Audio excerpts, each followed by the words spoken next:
as they should have, the Liberals have rejected the amendment coming from the Senate. And that's the right choice.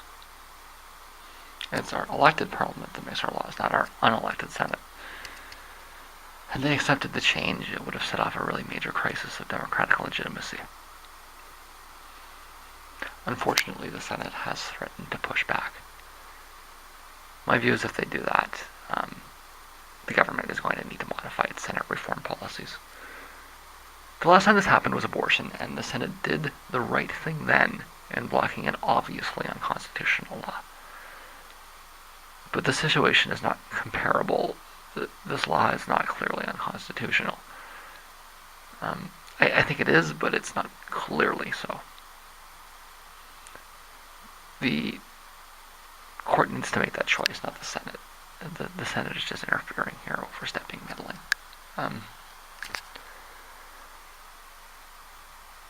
The approach that the Brian Mulroney government made to abortion was the Supreme Court ruling that we had in Canada was actually very, very subtle. It said, what it said is that the government needs to ensure that women have access to abortion services, and that the existing regime was unconstitutional for that reason. It didn't say anything about, women's bodies or women having the right to choose. Up until that point, the abortion laws in Canada were that you had to get permission from the minister.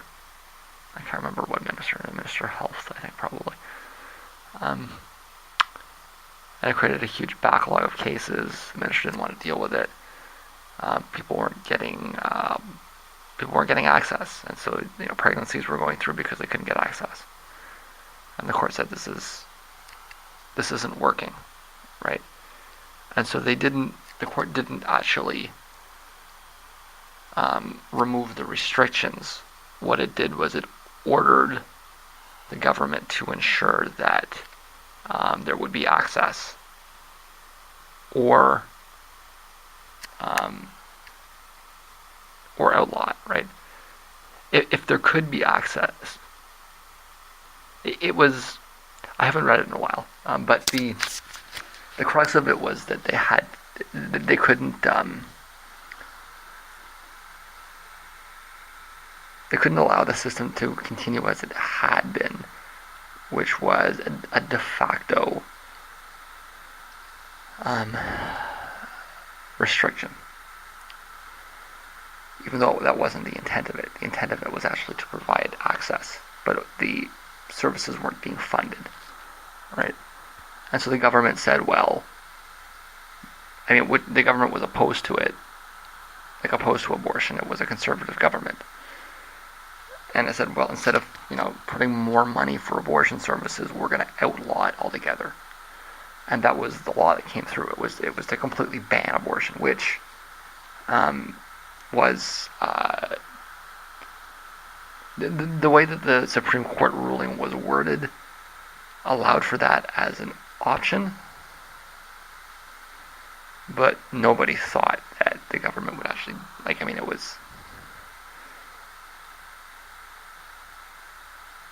it was an outrageous reaction, okay, and it was as clear as day that the Supreme Court would have struck it down,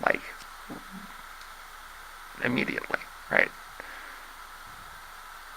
So the Senate said, don't bother, we're not going to pass this law. And it went back and forth. Eventually, I'm not sure exactly what happened. I think the Senate tabled it.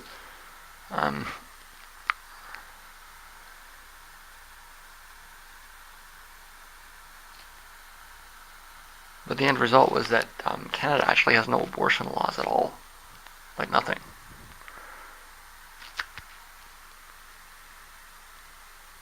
As far as Canada is concerned, having abortion is like getting your nails done. There's no regulations, there's no restrictions. That's a little bit of it's maybe more like getting a nose job. In fact, I think there's probably more restrictions around getting your nose done.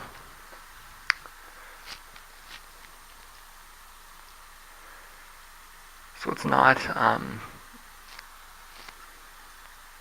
comparable. This law is. There have been people that have said it's unconstitutional, but I mean, it's not up to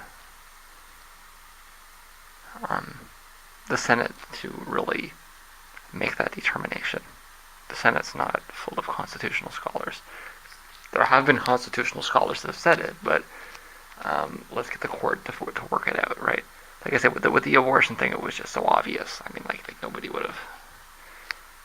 It was literally a bill to completely outlaw abortion. That's the last time the Senate did something like this. And you just can't compare it, right? If the government had tried to pass a law that would have completely outlawed assisted dying, well, and had the conservatives at the time passed a bill that put restrictions on abortion instead of banning it outright, that probably would have passed, and it would have been expected to pass until the court could deal with it, right? So what's going to happen here? The Supreme Court will probably tear this down. And that's fine. Let it happen. That's how the system has to work, right? What I'm saying here, if the Senate has serious concerns about the constitutionality of the legislation, and it really thinks that it should not be passed, then it should request a review from the Supreme Court rather than take it upon itself to become self-appointed constitutional scholars, because it's just not the role of the Senate in Canada. I like that as a good answer. Myself. Like, if they really, really don't want to pass this, then send it to the court. Let the court let the court weigh, and then the court can send it back. And I mean, then it becomes then the Parliament has an obligation to listen to the concerns of the court, and everybody agrees about that. Even though yes, the Supreme Court is an unelected body, but it's these are learned judges, right? You can't compare the Supreme Court to the Senate in Canada. That's a particularly sick joke. So yeah, that's I think the Parliament made the right choice here, and I think the Senate has two serious options, right? They can either pass the bill, or they can send it to the court.